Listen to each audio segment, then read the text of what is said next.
저한테는 2살 위에 누나가 하나 있습니다.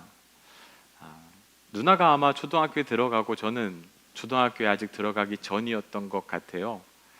골목에서 이제 누나랑 그리고 동네 친구들이랑 막 놀고 있는데 그 동네 어르신 하나가 저희 누나한테 이렇게 물었습니다.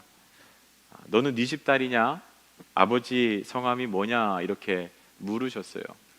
그때 누나가 저희 아버지 이름은 엄자, 교자, 윤자입니다 라고 이렇게 대답을 하더라고요. 저는 그때까지 사람 이름을 그렇게 끊어서 부르는 걸 처음 들어봤었습니다. 그래서 누나한테 따로 물어봤어요. 아니 왜 아버지 이름을 그렇게 불러? 그랬더니까 누나가 그러더라고요. 자기가 초등학교 때 초등학교에서 선생님한테 그렇게 배웠다는 거예요. 부모님 이름은 함부로 부르는 게 아니기 때문에 한자 한자 끊어서 그렇게 불러야 한다고 배웠기 때문이라는 겁니다. 제가 그때 처음 알았습니다. 부모님 이름은 함부로 부르면 안 된다는 것. 그리고 부모님 이름을 부를 때도 그 예의와 격식에 맞춰서 존중하는 마음을 가지고 불러야 한다는 것을 그때 처음 알게 됐습니다. 여러분, 부모님의 이름을 부를 때 왜 함부로 부르면 안 될까요? 그 이름이 부모님의 존재 자체이기 때문에 그렇습니다. 누군가 이름을 함부로 부른다는 것은 그 사람의 존재를 함부로 대하는 것과 마찬가지이기 때문에 그렇습니다.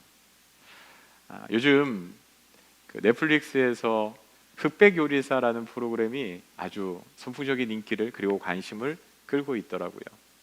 그 100명의 요리사가 출연해서 흑과 백 그리고 이제 계급을 나눠서 가장 맛있는 음식을 만드는 1등을 뽑는 게임인데 그 마지막 경연 주제가 내 이름을 건 요리더라고요.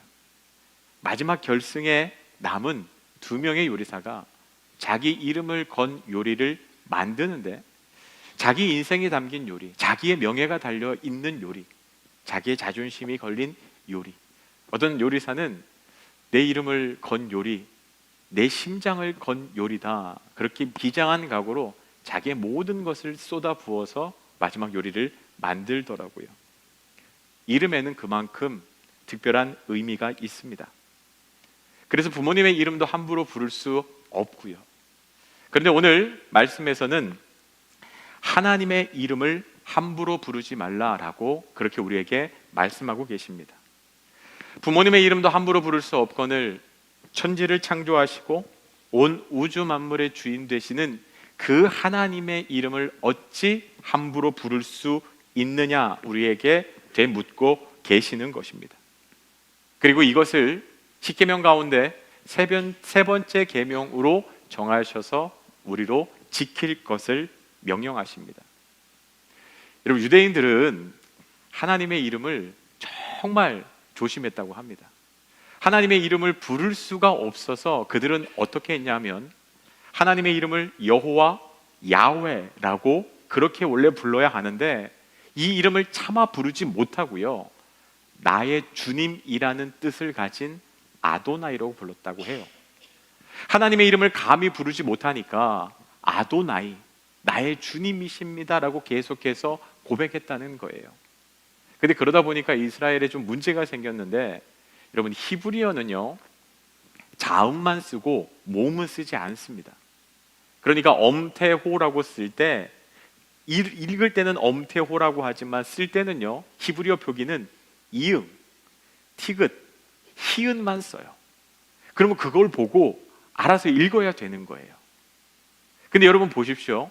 하나님의 이름을 자음만 기록했어요. 그리고 수십 년, 수백 년이 지날 때까지 그걸 한 번도 읽은 적이 없는 거예요. 아도나이라고 하나님을 부르니까요. 그러다 보니까 이스라엘이 하나님의 이름을 잊어버리게 됩니다. 나중에 학자들이 도대체 이 자음을 어떻게 읽어야 되는가, 하나님을 어떻게 읽어야 되는가, 그러면서 여호와다, 야훼다, 그런 그 학문의 과정이 있을 정도로 이스라엘 백성들은 하나님의 이름을 부르는 것을 조심하고 두려워했다는 것을 여러분 기억해야 합니다. 하나님께서 그렇게 공경받고 존경받아야 할 존재라는 거예요. 하나님이라고 하는 그 이름 자체가 가진 무게가 그만큼 이스라엘에게는 어마어마했다는 것을 의미합니다. 근데 제가 이 3계명을 묵상하면서 망령되이라는 단어가 사용되어 있는데 그게 무슨 뜻인지 조금 헷갈리더라고요. 그래서 사전을 찾아봤습니다. 이 망령되이라고 하는 단어는 히브리어로 라샤웨라는 단어가 사용되는데 이 단어의 뜻이 낭비하다, 잘못 사용하다 이런 의미를 가지고 있다고 해요. 하나님의 이름이 얼마나 귀한데 그걸 함부로 낭비하냐? 함부로 낭비하지 마라. 하나님의 이름을 함부로 부르지 마라. 다른 의미로는요, 하나님의 이름에 먹칠을 하지 마라 라는 정도로 오늘 세 번째 계명을 저희가 정의할 수 있을 것 같습니다. 그렇다면 우리가 하나님의 이름을 망령되이 부르는 경우들이 어떤 경우가 있을까요? 여러분, 첫 번째는요, 하나님의 이름을 너무 가볍게 사용하는 경우입니다. 영어로 제작된 그 외국 드라마라든가 영화를 보면 오 마이 갓이라는 표현을 자주 사용할 때가 있어요. 오 마이 갓, 망했다, 젠장, 제길. 근데 왜 거기에서 갓이 들어갈까요? 하나님의 이름이요. 하나님의 이름은 거기에 그 낙심하고 내 마음대로 되지 않았다는 상황에 함부로 사용할 수 있는 단어가 아닌데, 그런데 거기에 하나님의 이름을 불러요. 그리고 어떤 사람들은 오 지저스 막 이러면서 자기의 그 마음대로 되지 않는 상황, 그걸 표현하곤 합니다. 하나님의 이름을 비속어쯤으로 여기면서 함부로 사용하는 것, 여러분, 이건 하나님의 이름을 망령되이 일컫는 것이라고 할 수 있습니다. 여러분, 우리 가운데서도 툭하면 주여, 아버지 이렇게 이야기하는 분들이 있습니다.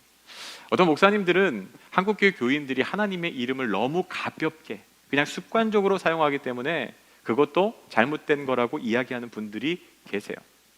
근데 저는 만일 아무 의미 없이 그냥 습관적으로 툭툭 하나님의 이름을 부르는 것은 잘못이라고 생각하지만, 저는 또 한편으로는요, 내 입에서 하나님의 이름이 나온다는 것, 근데 그게 참 귀할 수도 있겠다는 생각이 들더라고요. 저도 가끔 주여, 아버지 이 표현이 나올 때가 있거든요.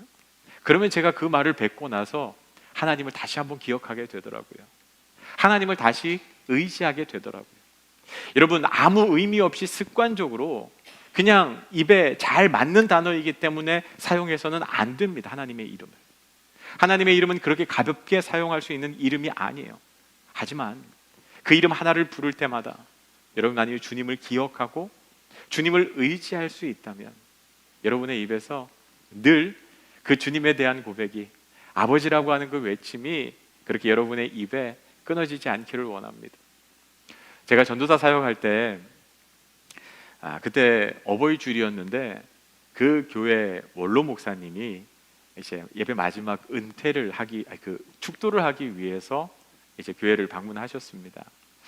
목사님이 조용히 예배를 드리시고 예배가 다 마친 후에 축도를 하러 올라가셨는데요, 올라가셔서 두 손을 딱 들고 아무 말도 안 하시는 거예요. 그런데 왜 아무 말도 안 하실까 이렇게 눈을 살짝 뜨고 보잖아요. 근데 목사님의 그 손이 흔들리고 있어요. 이 분이 할 말이 없는 게 아니라, 뭔가 잘못된 게 아니라 그냥 그 축도하러 올라간 자리에서 하나님의 은혜가, 하나님의 사랑이 너무 감사해서 그 복받쳐 오르는 은혜 때문에 그 축도를 못 이어가고 계시는 거예요. 그러다가 아버지라고 한마디를 딱 하셨어요. 그런데 그 한마디가 얼마나 깊은 울림이 있었는지 모릅니다. 저분에게 아버지는 어떤 존재일까? 저분의 목회 인생 가운데 늘 함께 하셨고 도우셨던 하나님, 지금까지도 그분의 인생의 가장 중요한 분, 아버지라는 그 한마디를 하는 것이 그렇게 어려워서 정말 망설이고 기다리다가 내뱉은 그 한마디에 그 믿음의 고백이 다 담겨 있더라고요. 여러분, 그 아버지라는 한마디로도요, 하나님이 어떤 분이신지 다 느껴지더라고요. 여러분, 하나님의 이름을 무겁게 여기시기를 바랍니다. 그 한마디에 담겨 있는 그 의미를 여러분 놓치지 마시기를 바랍니다. 두 번째, 우리가 어떻게 하나님의 이름을 망령되이 함부로 부르는가? 내 이익을 위해서 하나님의 이름을 사용하는 경우들이 있습니다. 여러분, 어떤 맹세할 때요, 나 절대로 하지 않았어, 하나님의 이름을 걸고 맹세해, 이렇게 이야기하는 분들이 있죠. 어떤 사람에게 하나님은 당신이 이렇게 하기를 원하세요, 확실합니다, 이렇게 이야기하는 경우도 있어요. 혹은 제가 당신을 속이겠습니까? 제가 교회 권사인데, 제가 교회 다니는 장로인데 그럴 일은 절대 없습니다, 제가 맹세합니다. 하나님의 이름을 언급하는 경우도 있고 하나님의 이름을 언급하지 않는 경우도 있지만 우리가 하나님의 이름을 걸고 맹세하는 일들이 있어요. 여러분, 그거 하지 말라는 거예요. 왜요? 여러분, 하나님의 이름은요, 거기에다가 갖다 붙일 수 있는 이름이 아니라는 거예요. 여러분, 내가 확실하다고, 이건 절대로 반드시 되는 일이라고 이야기하지만 우리가 어떻게 그걸 장담합니까? 지금은 내가 장담할 수 있을 것 같지만 하나님이 드시면 언제든지 틀어질 수 있는 일이에요. 그래서 사람은, 특히 믿는 사람들은요, 함부로 맹세하면 안 되는 겁니다. 그 일을 누가 장담하겠습니까? 그런데 거기에다가 하나님의 이름을 갖다 붙이면요, 하나님의 이름이, 그 명예가 실추될 수도 있다는 거예요. 맹세는 다른 것에 하시기를 바랍니다. 하나님은 그 맹세를 위해서 사용될 수 있는 그런 이름이 아니라는 거예요. 여러분, 교회에서 성도들에게 혹은 목사가 성도들에게 간혹 이렇게 이야기하는 경우가 있습니다. 이 일은 반드시 하셔야 됩니다, 이게 하나님의 뜻입니다, 이거 안 하면 벌 받습니다, 이렇게 이야기하는 경우들이 있잖아요. 이것도 잘못된 표현이라는 거예요. 왜냐하면 하나님의 이름으로 자기가 원하는 것을 이루도록 그렇게 강요해서는 안 된다는 거예요.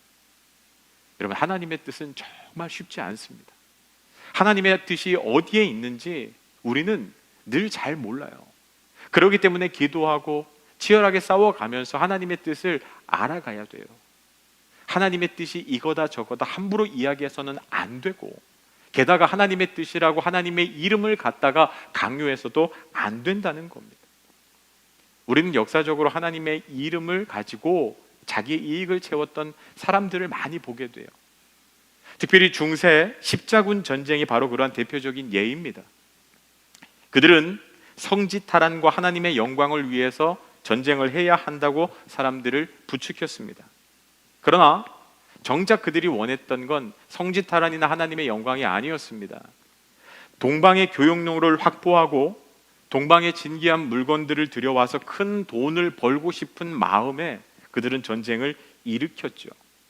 근데 그것을 하나님의 영광을 위한 것인 양 포장했던 거예요. 여러분, 2차 세계대전을 독일이 일으켰죠.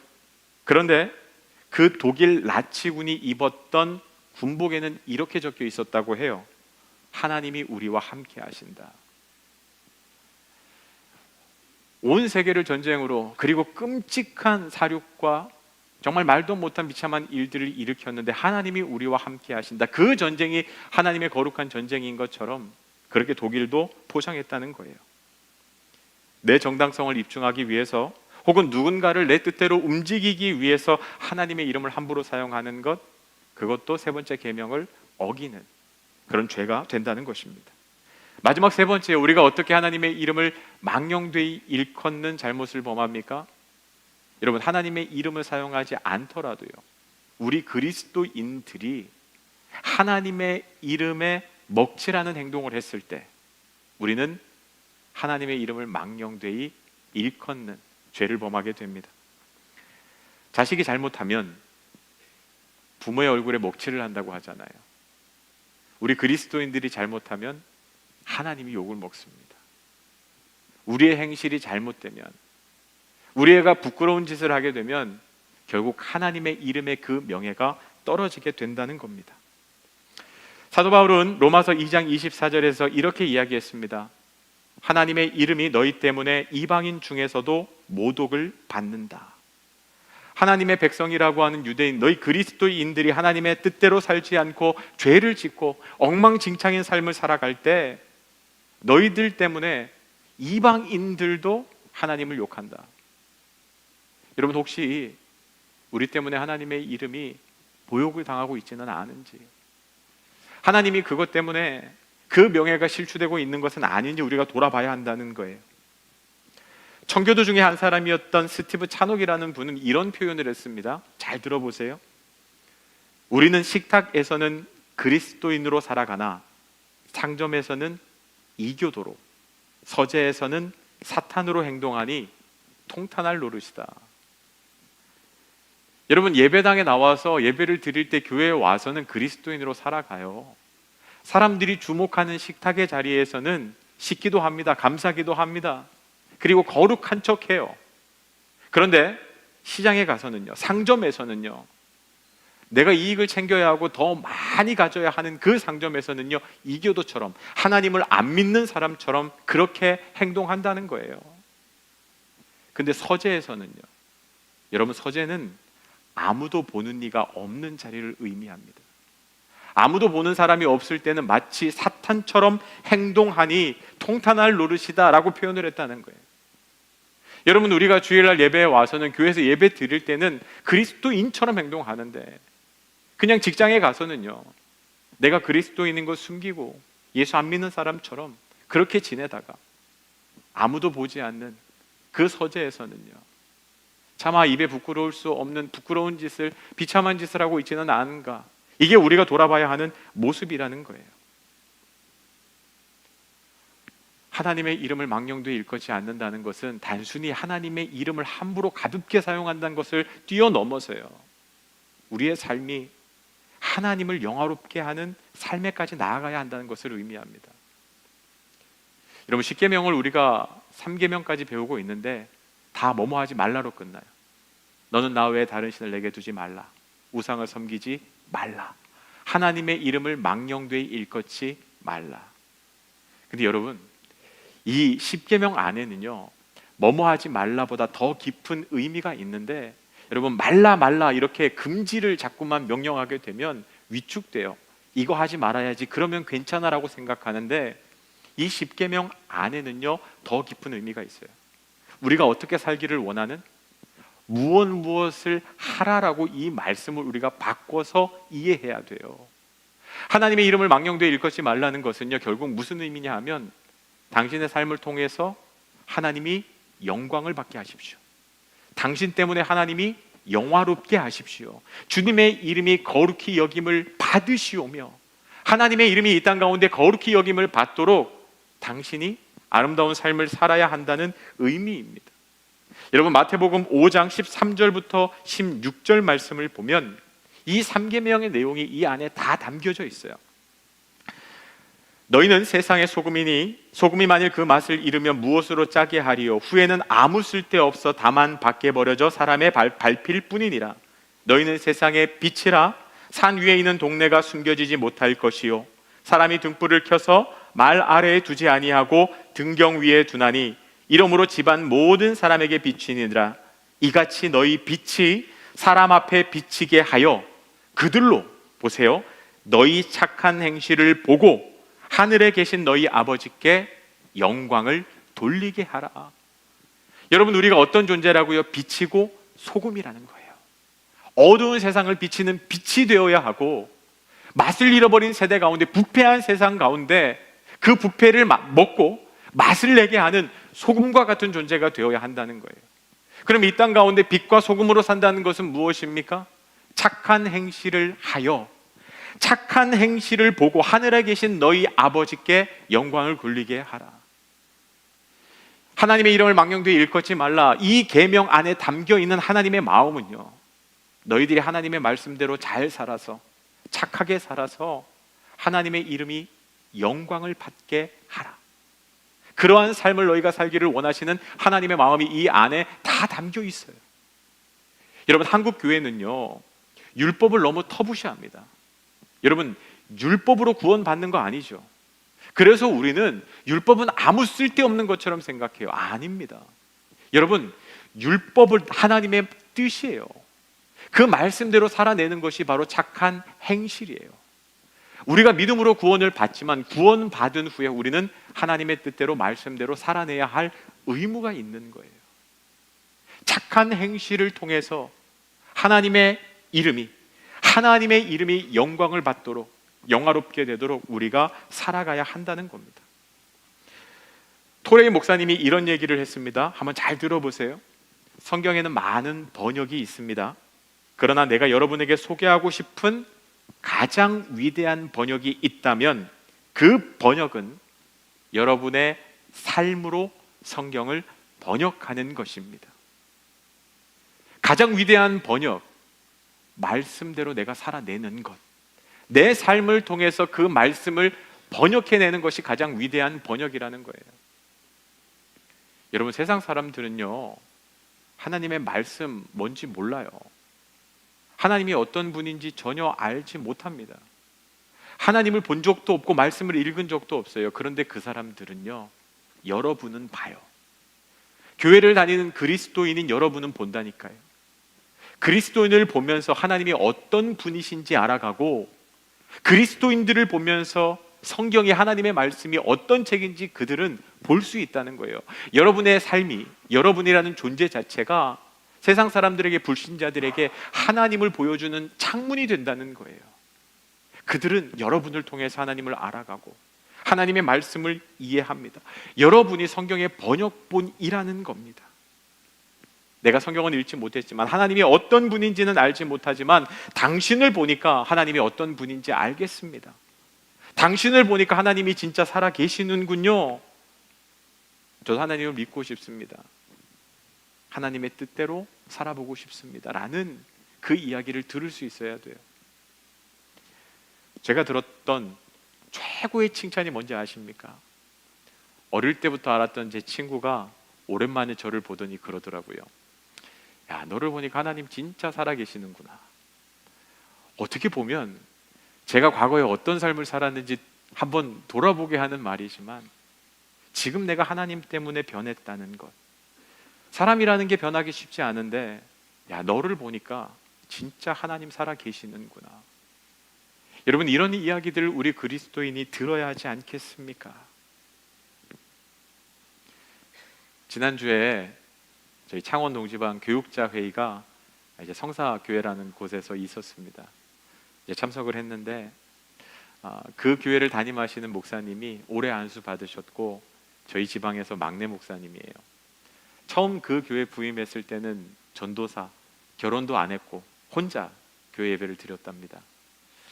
그때 성도님 집사님이 한 분 계셨는데 그때 양봉철이라서 늘 혼자 예배를 드렸대요. 그런데 하나님께서 정말 축복해 주셔서 이제 결혼도 했고 이제 첫째 아이 태어났고 얼마 전에 둘째가 태어났는데 이제 100일이 됐다고 100일떡을 지방 교육자님들한테 대접해 주시더라고요. 그러면서 설교를 하시는데 이런 이야기를 하세요. 자기가 그 이제 도시에서 그 시골 오기 전에 도시에서 사역할 땐 교회도 컸고 할 일도 많았대요. 그래서 자기는 사역도 잘하고 믿음도 좋은 줄 알았대요. 그런데 성도 한 명도 없는 교회에서 혼자 예배다 부리다 보니까 자기 믿음이 얼마나 연약한지 하나하나씩 깨닫게 되더래요. 결혼을 했대요. 그런데 아내랑 부부싸움을 계속 하더래요. 자기는 괜찮은 사람인 줄 알았는데 야, 내 믿음이 이것밖에 안 되는구나. 형편없다. 아이가 생겼는데요, 얼마나 걱정이 많이 되는지 그냥 마음이 이렇게 너무너무 힘들더래요. 그래서 그 몇백 그램밖에 안 되는 그 아이의 태명을요 믿음이라고 줬답니다. 하나님, 내 믿음이 너무 연약합니다. 믿음을 주세요. 그렇게 태명을 믿음으로 했대요. 그런데 그 다음 표현이 너무 웃겨요. 겨자씨 안 할 만한 믿음이 있어도 이 산을 들어 저쪽으로 옮긴다라고 말씀하셨는데 하나님, 우리 몇백 그램밖에 안 되던 아이가 이제 10kg가 넘었습니다. 그러면 내 믿음도 자라서 산이 아니라 지구 전체를 옮길 만큼 커졌어야 되는데 하나님, 제 믿음은 여전히 형편없습니다. 하나님 앞에 너무 부끄럽습니다. 그러면서 그렇게 간증을 하시더라고요. 여러분, 그 목사님에게 구원받을 믿음이 없겠습니까? 그 어려운 교회 지금까지 계속 지키고 있는 믿음, 대단한 믿음이죠. 그런데 고난이 올 때, 어려움이 올 때, 걱정거리가 올 때 여전히 흔들리는 자신의 모습, 그래서 하나님, 내가 믿음이 이렇게 연약합니다 라고 고백하는 거겠죠. 참 힘든 일이 생겼을 때 그냥 의연하게 굳건하게 담대하게 이겨냈으면 좋겠는데 그게 안 되니까요. 둘째가 태어났는데 아버지로서 가장으로서 그 역할을 다 못할까 봐, 혹시라도 그 모든 상황 가운데 낙심하고 절망할까 봐 하나님, 혹시 내가 목사로서 하나님 이름에 먹칠을 하고 있지는 않은지, 하나님 목사로서 부끄럽게 살아가고 있지는 않은지, 믿음 없는 연약한 모습 때문에 넘어지지는 않는지, 하나님 그렇게 부끄럽지 않게 살기를 원합니다. 당당하게 명예롭게 그리스도인으로 살아가고 싶습니다라고 하는 그 고백이, 그 마음이 저한테는 느껴지더라고요. 혹시 나도 그러고 있지는 않은가? 혹시 나도 하나님 앞에 부끄러운 모습으로 그렇게 살아가고 있지는 않은가? 말씀을 준비하면서 계속 떠올랐던 가사가 있는데 그게 이 가사였어요. 하나님의 자녀로 명예 지켜가며 깊어진 삶을 주께 드리네. 여러분, 고난이 찾아오잖아요. 어려움이 찾아오잖아요. 하나님 그 고난 가운데 믿음 없는 연약한 모습이 아니라 그때 하나님의 자녀로 명예 지키며 살 수 있기를 원합니다. 하나님 그 시간들을 통해서 내 삶이 더 깊어져서 그 깊어진 삶을 하나님께 드릴 수 있었으면 좋겠습니다. 내 삶을 통해서 하나님을 영화롭게, 그렇게 영광스럽게 드렸으면 좋겠습니다. 설교를 준비하면서 자꾸 그런 기도가 나오더라고요. 여러분이 착한 행실을 통해서 하나님을 영화롭게 하는 믿음의 삶을 살 수 있기를 원합니다. 내가 그리스도인이기 때문에 손해보고 양보하고 희생하며 살 수 있기를 원합니다. 그래서 여러분의 삶을 통해서 하나님이 이런 분이시구나, 그 하나님 나도 한번 믿어봤으면 좋겠다, 하나님 진짜 살아계시는구나, 여러분의 삶을 통해서 하나님의 살아계심이 증거되고 하나님이 어떤 분이신지 그들에게 번역해서 들려지는 역사가 있기를 원합니다.